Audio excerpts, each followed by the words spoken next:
Abrahamu aliamini kwa kutarajia yasiyoweza kutarajiwa. Ili nini? Ili apate kuwa baba mataifa mengi. Aliamini kwa kutarajia nini? Ataweza kupata mtoto. Aliamini kwa kutarajia yasiyoweza kutarajiwa. Kitu gani ambacho kilikuwa hakiwezi kutarajiwa katika maisha ya Abrahamu? Kwamba yeye kupata mtoto. Kwa nini? Kwa sababu yeye tayari alikuwa hawezi tena kufanya tendo la ndoa kwa sababu ya uzee, na kwa maana hiyo ina maana kiungo chake cha uzazi kilikuwa hakifanyi kazi.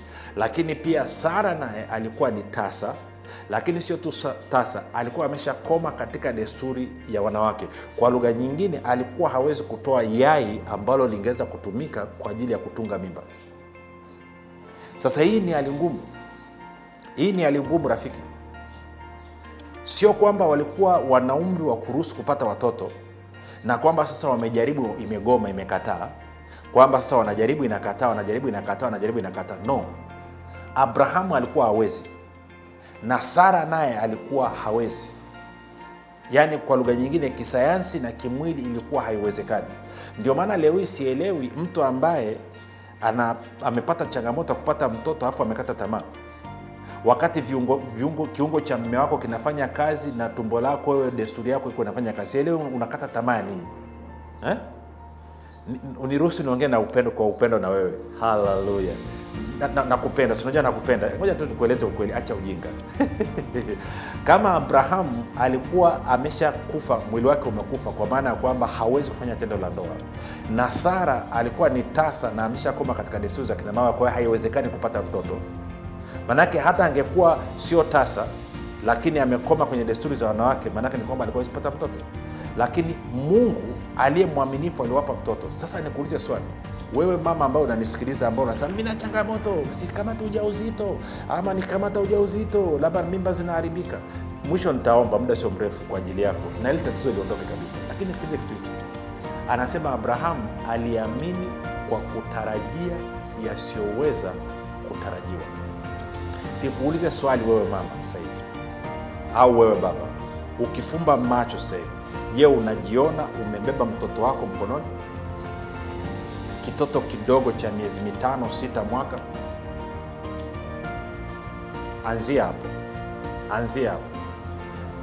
Hiyo picha upewi na Mungu, ni wewe unatengeneza. Chagua kabisa na nini meta nini ya kubebea nini, msio anaita nini hiyo vikave vya watoto hivyo. Chagua kama ni cha njano, cha cream, cha kijani, cha blue, cha pinki. Je, unaona umembeba huyu mtoto mikononi mwako, umemvalisha kakofia kazuri, amevaa na soksi zake? Je, unamuona? Unasema mimi natengeneza, unapata ngumu kutengeneza hiyo picha. Katafute ambaye ana mtoto wa size hiyo, alafu mpakate, mkamate. Upate hiyo feeling, upate hiyo hisia, haitaondoka ndani mwako. Alafu baada ya hapo, manake ni kwamba tarajia habari ya kupata mtoto. Sasa nataka niombe kwa ajili yako.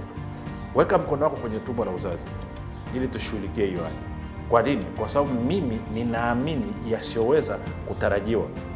Ili wewe upate kuwa mama wa watoto wengi, ili wewe upate kuwa baba wa watoto wengi. Kwa nini nina ujasiri? Nina ujasiri kwa sababu najua Yesu niliye naye ana uwezo. Ninajua Mungu niliye naye ana uwezo. Nimeshawishika kabisa kama Abrahamu alikuwa ameshawishika. Kwa weka mkono kwenye tumbo lako.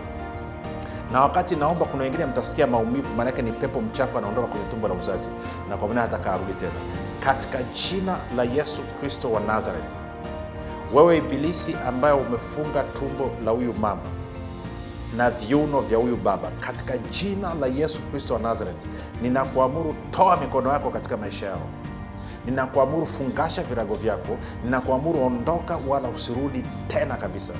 Katika jina la Yesu Kristo, ninabariki tumbo lako la uzazi na kuhakikishia kama Mungu aishivyo, kuanzia leo hii tumbo lako litapokea mimba na litaleta mtoto duniani.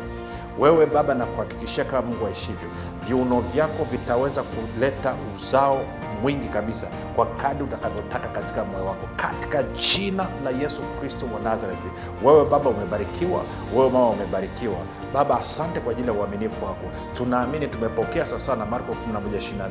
Tunalibariki na kulitukuza jina lako, kwa sababu wewe Mungu wangu ni mwaminifu, na wewe unao uwezo wa kutimiza, na zaidi ya yote neno lako umeliagiza. Umesema zaeni mkaongezeke, na haujawahi kubadilisha hiyo kauli. Kwa hiyo nakupa sifa, shukrani na utukufu kwa ajili ya hawa ambao leo hii uzao uzao wao umefunguliwa, uzazi wao umefunguliwa, na kuanzia sasa wataitwa wabarikiwa. Watoto watacheza mezani pao, watafurahia, wataona watoto wakikua na kuleta wajukuu.